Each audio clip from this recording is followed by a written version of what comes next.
Today's discussion lies in a question that do you think the two-state solution of the Israeli-Palestinian conflict can be envisioned or can be a reality? First and foremost, what is a two-state solution? The two-state solution to the Israeli and Palestinian conflict envisions an independent state of Israel alongside the state of Palestine. In the region west of the Jordan River, the major point of contention are the boundaries of the two-state solution. Though there is much conflict among the bodies that push for the two-state solution, especially on the point of the border conflicts. What do you think? Do you think that the two-state solution can work? Let us first look at the history. In 1947, the United Nations General Assembly adopted the United Nations Petition Plan for the Palestine. That is when Palestine was was separated in a way to form the Israeli or the state of Israel. The Palestinian leadership had embraced the concept since the 1982 Arab Summit in Fez. You get it? There has been a lot of diplomatic efforts to end the Arab-Israeli conflict, that is the Palestinians and the Israeli counterparts. There have been a lot of diplomatic efforts. There has been a lot of UN General Assembly decision and whatsoever. But what is the history of the proposal? The first proposal for the creation of a Jewish and Arab state in the British Mandate of Palestine was made in the Peel Commission report in 1937. That is even before the commissioning or the start of the state of Israel.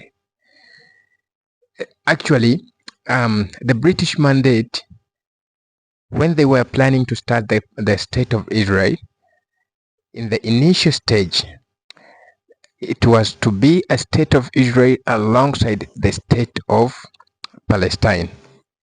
And the areas known today as West Bank and the Gaza Strip were to be part of Palestinian state, and then Israel will take the other part of the then Palestine. Again, in 1947, UN petitioned plan was also for the division of Palestine, proposed a three-way division. Again, with Jerusalem held separate. Yeah, here Jerusalem was to be considered as an international control. Why? Or an international zone. Why? Jerusalem is claimed by the Jews, the Christians, and the Muslims as their sacred city. So UN said Jerusalem is going to be an international zone. So it was the Jewish would have their own part, or the Zionist or the Israeli would have their own part, and the Palestinians would also have their own part. The PLO, that is the Palestinian Liberation Organization, at one time accepted a two-state solution. And the Security Council resolution dating back in June 1976, supporting the two-state solution based on the pre-1967 lines, were vetoed by the United States, which supports a two-state solution but argued the borders must be negotiated directly by the parties. Of course, which is impossible. The two parties, that is Israel and Palestine, cannot negotiate on the borders. Why? There's some people in Palestine, especially the Hamas side of Palestine, who like the slogan from the river to the sea, that is River Jordan to the Red Sea. They need the whole of it to be Palestine, meaning facing away the state of Israel. And in a similar situation, in Israel, there are some Israelis, including the Likud party members, including Prime Minister Netanyahu, who at one time said the Palestinian state can never be formed in his when he's still a prime minister. And again, there are some Israelis who also have a slogan that from the river to the sea, that Israel must expand its territories. Israel must be a great nation in the Middle East. Actually, the Likud party believe that Israel has to go up to the peninsula state where Mount Sinai is, where they believe Prophet Moses or Prophet Musa received the 10 Commandments at Mount Sinai. This Mount Sinai is found in Egypt. They want to go as far as the Arabic desert in Saudi Arabia. They want to go as far as the Golan Heights in Syria. They want to go as far as Lebanon. They want to form a very vast state, the Israeli state in the Middle East. So regardless of all the peace talks that have been ongoing since the Arab-Israeli war, condemning Israeli occupation, Israel has continued to occupy the territories that were meant to be for the Palestinians. Although when the UN was separating, when was allocating land, the UN did allocate fertile lands to the Israelis and gave the most arid land to the Palestinians. That is the West Bank and the Gaza Strip. And by now it is alleged that the Gaza Strip has got oil and gas. It is just an allegation that it has got oil and gas. That's why Israel wants to occupy the whole of it. But as well, it is also said that Israel, its initial stage, is occupying the whole land of Palestine and beyond. Look at a scenario on 29th November, the 29th of November 2012, the UN General Assembly voted by 138 to 9 with 48 abstentions to recognize Palestine as a non-member observer state on the UN General Assembly. But the following day, that is the 30th of November, Israel Prime Minister Benjamin Netanyahu announced the building of 3,000 new homes on the land to the east of East Jerusalem in an area referred to as E1. And this move was immediately criticized by several countries, including the United States.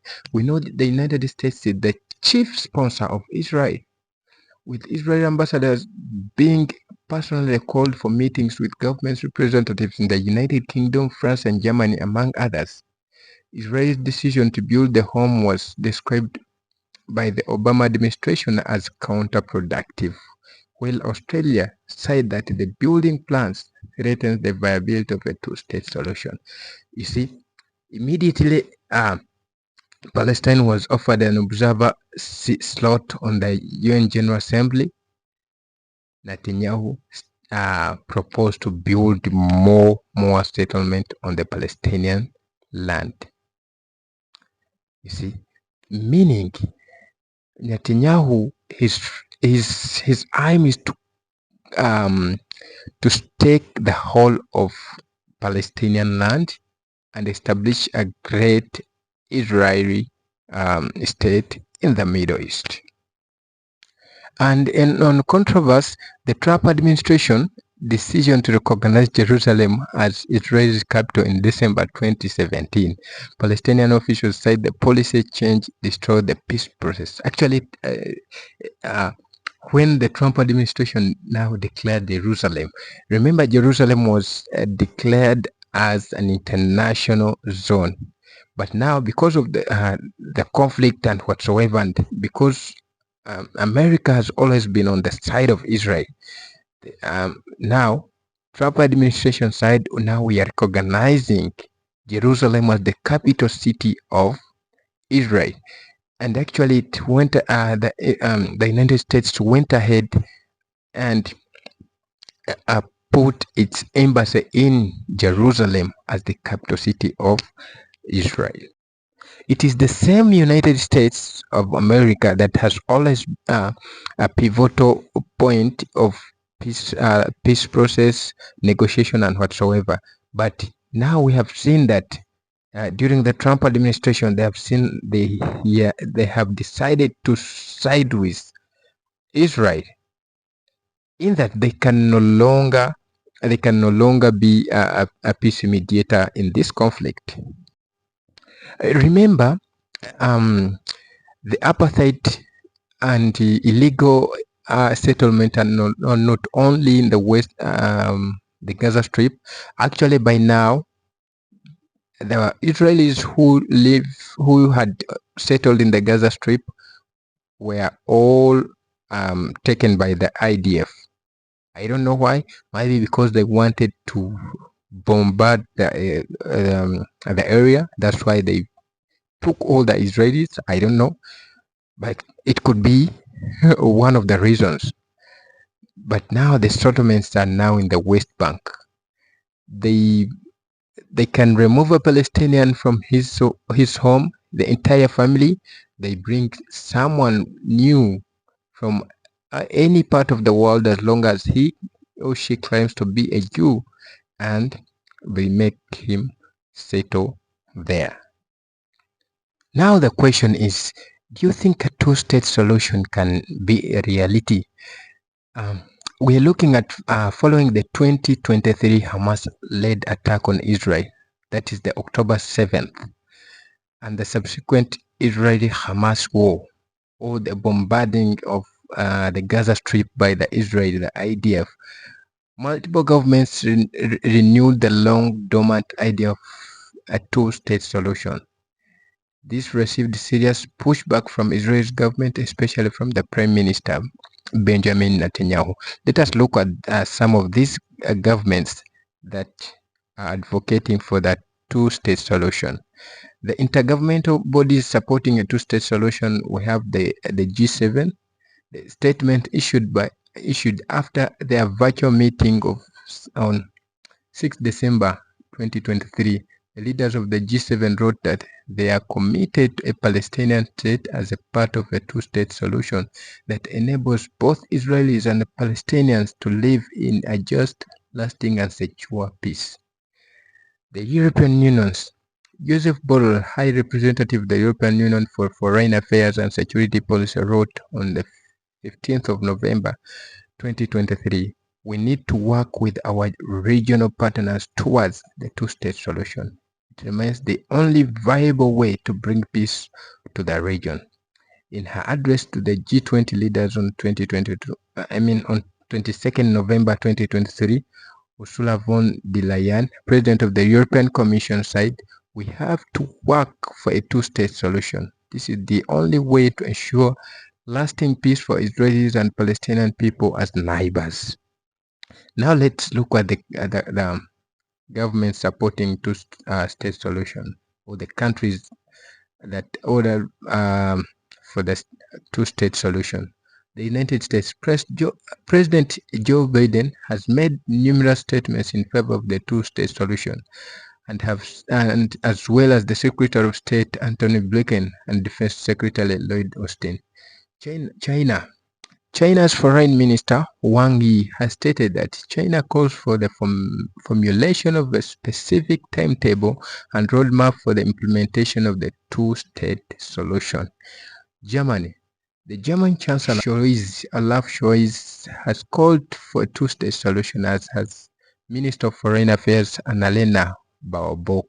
The United Kingdom. Prime Minister Rishi Sunak and Foreign Secretary David Cameron has strongly advocated a two-state solution. David Cameron and German Minister for Foreign Affairs Annalena Baerbock published a joint statement supporting a two-state solution. Keir Starmer, the leader of opposition, Labour Party has stated that his party is strongly in favor of a two-state solution. France. President Emmanuel Macron has advocated for a two-state solution. Canada, Australia, and New Zealand. Canada's Prime Minister Justin Trudeau, Australia's Prime Minister Anthony Albanese, and New Zealand Prime Minister Christopher Luxon has issued a joint statement saying, "We commit ourselves to a just and enduring peace in the form of a two-state solution." Saudi Arabia Prime Minister Prince Faisal bin Farhan has said that Saudi Arabia would be interested in normalization deal with Israel that is linked to a two-state solution. So these are all governments supporting two-state solution, including South Africa, including other African countries that most of them are silent because maybe of the minority, I mean the inferiority complex. I don't know why. Now let us look at the governments opposing a two-state solution. First, the Israeli Prime Minister Benjamin Netanyahu has repeatedly and emphatically rejected the two-state solution. Now, the non-government supporters of two-state solution, yes, the non-government bodies. In Israel, Ehud Barak, Israeli Prime Minister from 1999 to 2000 and Minister of Defense from 2007 to 2013, told Time on 6 November 2023 that the right way is to look to a two-state solution. He supports a two-state solution. That was Ehud Barak, who was a Prime Minister in Israel. Ehud Olmert, Israeli Prime Minister from 2006 to 2009, told the Politico on 16th October, that was 1 week after the war has started, 2023, that the two-state solution is the only real political solution for the lifelong conflict. On 6th November 2023, he told CBC that a two-state solution should still be the goal of the Israeli government. But again, Benjamin Netanyahu, the current Prime Minister, does not support it. Ami Ayayon, the head of Israel's Shin Bet Internal Security Service from 1995 to 2000, said on 14th January 2024 in an interview with The Guardian that Israel will not have security until Palestinians have their own state. Interviewed by Ezra Klein on 8 December 2023, Nimrod Novik, a member of the Executive Committee of Commanders of Israeli Security, CIS, reiterated the CIS view that the two-state solution is the only solution that serves Israel's security and well-being long term. Then, in the North America, New York Times columnist Thomas Friedman has strongly supported President Biden's call for a two-state solution and criticized Prime Minister Netanyahu's opposition. 27 former Jewish leaders of organizations, including AIPAC, the Jewish Agency for Israel, the Jewish Federation of North America, the Conference of Presidents of Major American Jewish Organizations, and Union for Reform Judaism, wrote a letter to President Biden on 14th December 2023 calling for a steadfast U.S. commitment to the pursuit of the two-state solution. You get it? Now, there are other proposals. Apart from the two-state solution. There is also a three-state solution. The three-state solution has been proposed as another alternative. The New York Times in 2009 reported that Egypt and Jordan were concerned about having to retake responsibility for Gaza and the West Bank. In effect, the result would be Gaza returning to Egyptian rule and the West Bank to Jordan. Then there is also another proposal of dual citizenship. A number of proposals to the granting of Palestinian citizenship or residential permit to Jewish settlers in return for the removal of Israeli military installation from the West Bank have been fielded by such individuals as Arafat, Ibrahim Sassu, and Ahmed Gul. Israeli Minister Moshe Ya'alon said on April in April 2010 that just as Arabs live in Israel, so too should Jews be able to live in Palestine. If we are talking about coexistence and peace, why the Palestinians' insistence that territory they receive by ethically cleansed of Jews? The idea has been expressed by both advocates of two-state solution and support of settlers and conservative and fundamentalist current in Israeli Judaism, while objecting to any of withdrawal claims stronger link to the land than to the state of Israel. What do you think, you as our viewers, as our viewer here? What do you think? A two-state solution, a three-state solution, a one-state solution, and an immediate ceasefire and a total release of all hostages can cause peace in the Middle East, can cause peace in the Israel-Palestine region. Thank you very much. Let us put our thoughts in the comment section.